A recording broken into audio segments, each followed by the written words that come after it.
All right, so I'm going to be going over some of the problems from the 2.1 circular motion worksheet. Remember, you're going to be turning in number 5 and number 11. So I won't be going over those, but I'll go over several of the others here.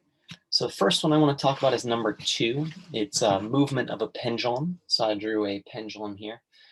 In the problem, it says the pendulum swings through an angle of 20 degrees.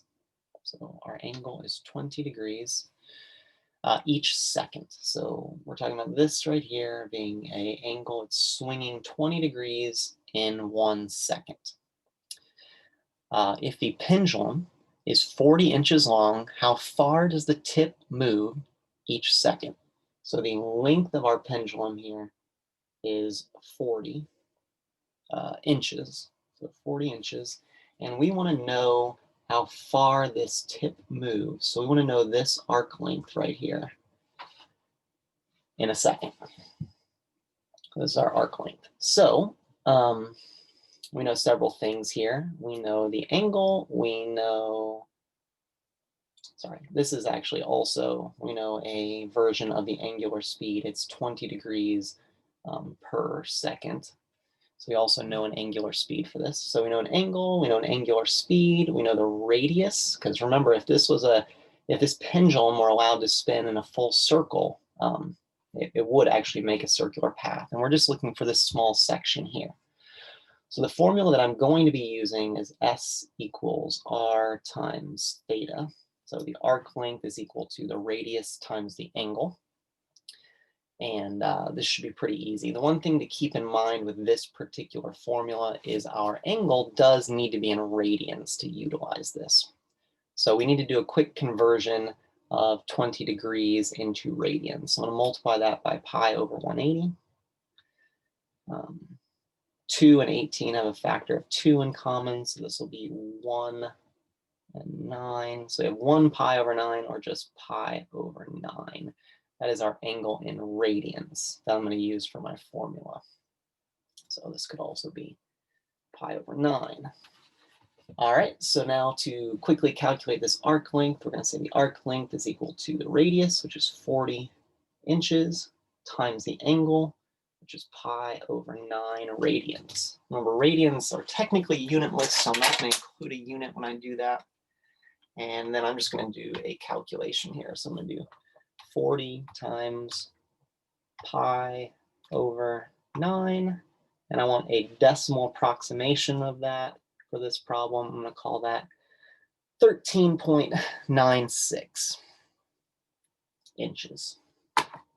So almost exactly 14 inches, but I'm going to call it 13.96 inches. Again, I could have left it in that exact form where it was 40 pi over 9 inches. This would be an exact answer, but for this problem, I think it's good enough just to call it 13.96 or something close there. Your decimal may change depending on which approximation of pi you used. I did use the pi button in the calculator, so that's a pretty long approximation. All right, and next. That is the only question for that, right? Yep, that's the only question we needed to answer for that one. So we'll just go ahead and move on to our next problem here. And I want to talk about number 4. So number 4 says we have an object that is traveling around a circular radius of 5 centimeters. So we have a circle with a radius of 5 centimeters. And something is traveling around this circle. If in 20 seconds, a central angle of 1/3 radian is swept out. So in a time of 20 seconds, we have an angle that is 1/3 of a radian has been swept out. Oh, I'm doing number 3. That's okay. Number 3 and 4 are very similar. I apologize for my mistake there. So in 20 seconds, if an angle of 1/3 radian is swept out, what is the angular speed of the object? What is the linear speed of the object? So we are looking for both angular speed and linear speed. All right, so of our formulas, it's going to be easiest to start with finding angular speed because, well, there's a formula that says the angular speed is equal to the angle divided by the time. So in this problem, we know both. Remember, when we're working with these formulas, anything that involves angles, both the angle and the angular speed, our preference is to have those in radians. If they aren't, we will need to make a conversion. But conveniently for us, we're in radians. So our angular speed is going to equal 1/3 of a radian divided by 20 seconds. Remember, we're dividing here, so we can think about this as multiplying by reciprocal. So 1/3 times 1/20 seconds. Multiplying this, we are getting that our angular speed is equal to 1 radian per 60 seconds. 3 times 20 is 60. So that is our angular speed, 1 radian per 60 seconds. We could also think about this alternatively as 1/60th of a radian per second. My pen is giving out here, so I'm going to move to a So 1/60th of a radian per second. Either one of those things is fine. It kind of just depends on your preference.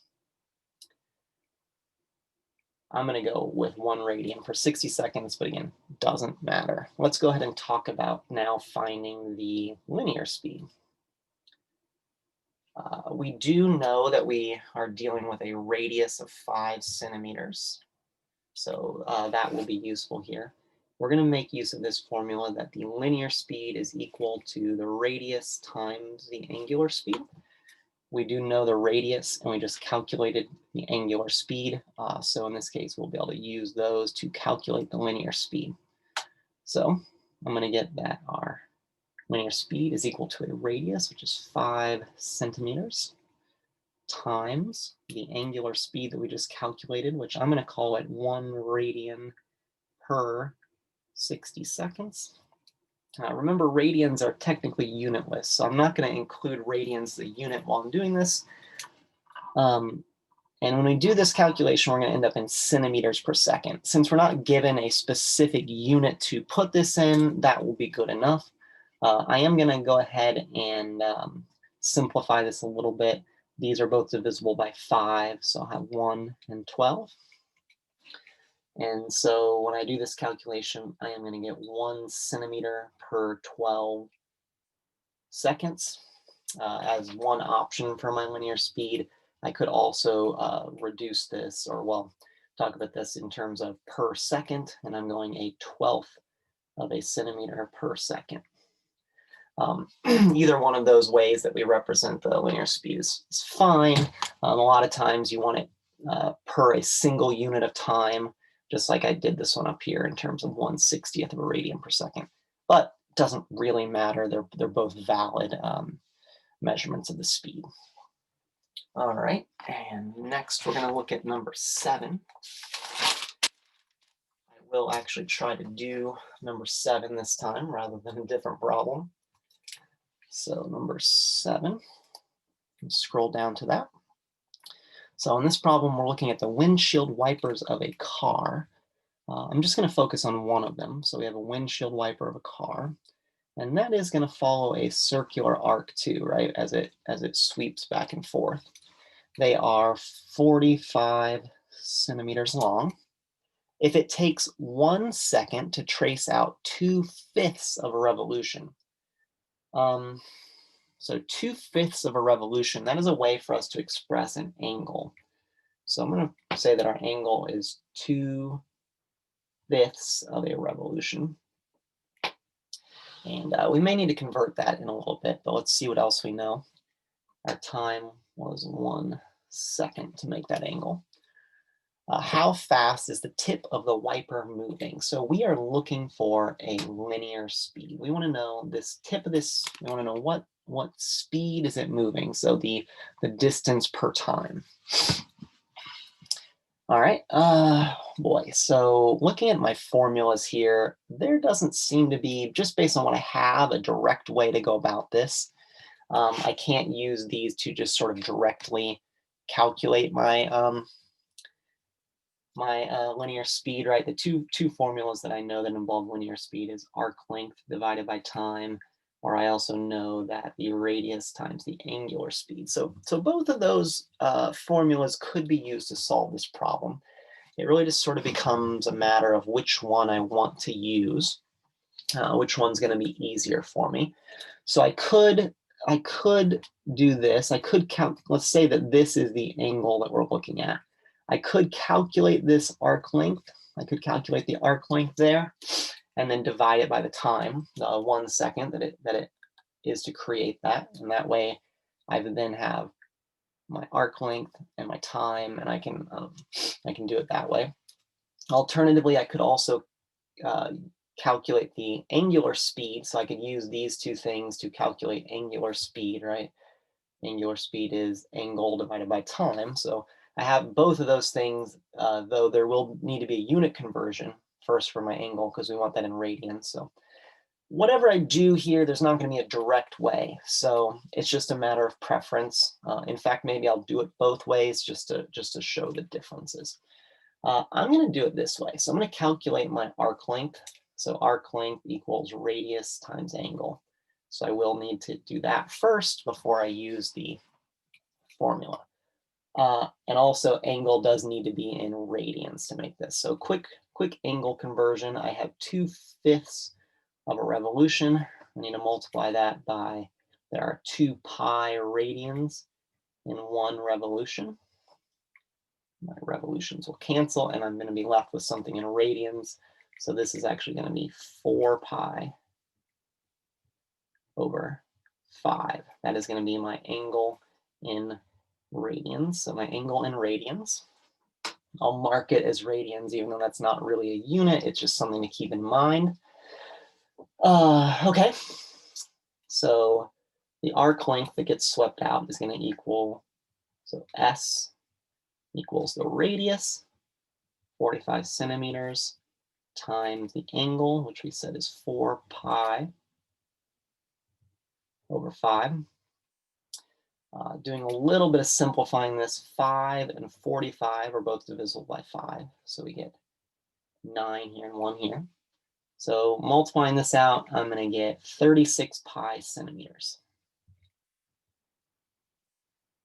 I am going to, when possible, be keeping my answers exact sort of until the end. If I want to get a decimal at the end, that's fine. But along the way, I'm going to try to keep my answers in an exact form, like in terms of pi. So now I can figure out my linear speed. So V equals arc length, 36 pi centimeters. And then in our problem, our time was 1 second. That's actually really convenient. That's almost just writing the answer for me, right? It's going 36 pi centimeters per second. I could approximate this using my calculator. 36 pi, which is going to be, sorry, 113.097. We round that, it's like 113.1. So 113.10 centimeters per second. Or we could leave it in this exact form. Either one's fine. So this is one way to get our answer. Again, this would be what we would consider an exact answer because we're not using a decimal approximation for pi. But in general, with these, we're just going to be happy with it with the decimal version. So this was one way to do this. Just because we can, I think I'd like to show another way to go about this. So we went with kind of this information to solve it. I want to go ahead and use this approach and just show that we end up with the same answer.